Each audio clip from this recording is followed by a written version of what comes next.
பொது பல்கலைக்கழகத்தில் சீன மாணவர்கள் திட்டமிட்டு புறக்கணிக்கப்படுவதாக மாசிசா தலைவரும் முன்னாள் அமைச்சருமான டதஸ்ரீ டாக்டர் வி.கா. சியோங் முன்வைத்திருக்கும் குற்றச்சாட்டு அடிப்படையிலேயே ஆதாரமற்ற உளறல் என்று அம்னோ இளைஞர் பிரிவு தலைவரும் மெர்லிமாவ் சட்டமன்ற உறுப்பினருமான டத்தோ டாக்டர் அக்மால் சலே சாடினார். பல்கலைக்கழக மாணவர்களின் தேர்வு இன அடிப்படையிலான பாகுபாட்டுடன் மேற்கொள்ளப்படுவதாக வி.கா. சியோங் தெரிவிப்பது அபத்தமானது என்றும், தேர்வு முறைகள் குறித்து வெளிப்படையாக உயர்கல்வித்துறை அமைச்சு அறிவித்தும் அமைச்சராக இருந்த வி.கா. சியோங் இவ்வாறு ஆதாரம் இல்லாமல் உளறுவது வேடிக்கையாக இருப்பதாகவும் அவர் கூறினார்.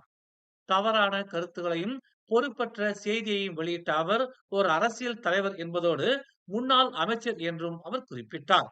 அப்படிப்பட்டவர் இப்படி அடிப்படை ஆதாரமற்ற குற்றச்சாட்டை கல்வித்துறையின் மீது சுமத்தியிருப்பது மக்களிடையே குழப்பத்தையும் நம்பகத்தன்மையையும் சீர்குலைக்கும் என்பதால் டதஸ்ரீ டாக்டர் வி.கா. சியோங் உயர்கல்வி அமைச்சிடமும் பொது பல்கலைக்கழகங்களிடமும் வெளிப்படையாக பகிரங்க மன்னிப்பு கேட்க வேண்டும் என்று டத்தோ டாக்டர் அக்மால் சலே வலியுறுத்தினார். பாமர மக்கள் வேண்டுமானால் நுணுக்கமான தகவல் தெரியாமல் குற்றச்சாட்டை முன்வைப்பது இயல்பானது. ஆனால் அனுபவம் மிக்க அரசியல் தலைவர் ஒருவர் இப்படி தவறான குற்றச்சாட்டை முன்வைப்பதை இலகுவாக கடந்துவிட முடியாது என்று டத்தோ டாக்டர் அக்மால் சலே எச்சரிக்கை விடுத்தார். மேலும் செய்திகளை தெரிந்து கொள்ள தமிழ் மலர் நாளிதழை பாருங்கள்.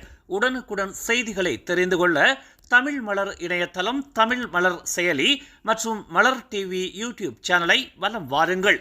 எங்களோடு இணைந்திருக்க மலர் டிவியை பதிவு செய்து கொள்ளுங்கள்.